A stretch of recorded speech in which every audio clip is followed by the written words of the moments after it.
This is Lindsay Mann with Cloud9Stampers.com, and I'm sharing with you a project from my Bits and Pieces class. This was inspired by a project out of the Stampin' Up! Annual catalog, and I love the idea of bringing in Designer Series paper. So let's get started. Now, I love the Playing with Patterns suite, and the Designer Series paper that coordinates with this suite is so fun. There's some really bright colors and great designs in here. And so I really wanted to showcase that on this card. So what I've done is I've taken 4" by 1" strips, and I've cut them 3 pieces for my card. And I'm just going to bring in my triple banner punch and slide the 1" piece all the way to the back.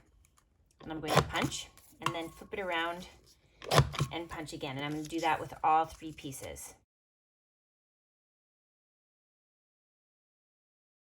Next, I'm bringing in the little patterns folder, and I've run that through my cut and emboss machine, and I've got that beautiful detail on my Poppy Parade paper. I'm going to bring in a piece of Whisper White that's 3 3/4 by 5 and a standard card front at 4 5 1/4. Now I'm going to bring in my Stampin' Seal, and I'm just going to add adhesive to my white and layer that onto my Bermuda Bay.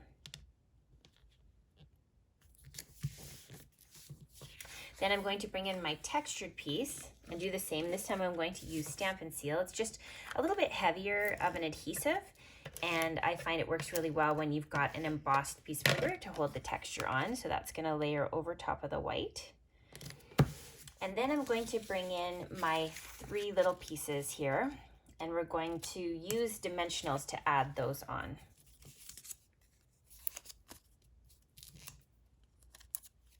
All right, so now that we have those layered onto our card front, we'll set these aside, and we're going to bring in a greeting from the Pattern Play stamp set, so the Cue the Confetti, and I wanted to use Whisper White cardstock because I wanted to stamp onto the black and have it make a craft chalk type effect, just like that.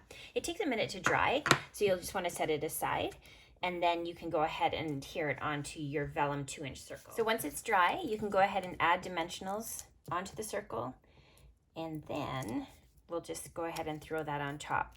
And the nice thing about using a piece of cardstock layer is now we can go ahead and hide our adhesive on the underside of the vellum.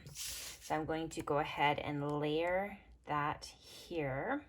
And you might even want to put a dimensional underneath that last piece just because we've got 2 different layers of paper happening there. So I'm just going to tuck a dimensional underneath like that. The last piece is we're going to bring in some rhinestones from the Holiday Rhinestones collection. I love the colors in that collection. And we're going to add 2 pieces onto our vellum. And then we will go ahead and layer that onto our card front. So once you have your card base done, you can bring in your adhesive, and you can just go ahead and add that to your card front and layer that onto your card. And there we have our finished Pattern Play paper piecing technique. Have fun!